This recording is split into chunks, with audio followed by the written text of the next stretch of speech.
Sebuah video berdurasi 32 detik viral di media sosial.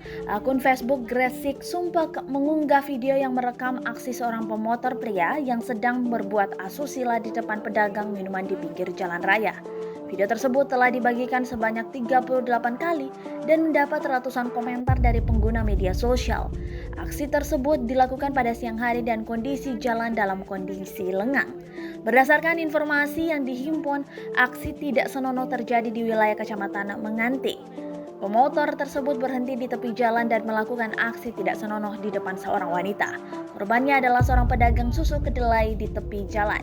Dalam video tersebut, pelakunya mengenakan jaket merah, tengah mengendarai sepeda motor Yamaha Jupiter Z, memakai helm lengkap dengan masker.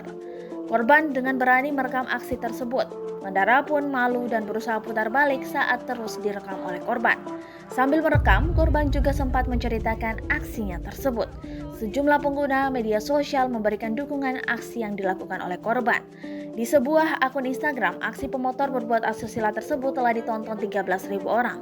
Ratusan akun memberikan dukungan kepada korban yang berani merespon hingga pelaku berusaha kabur.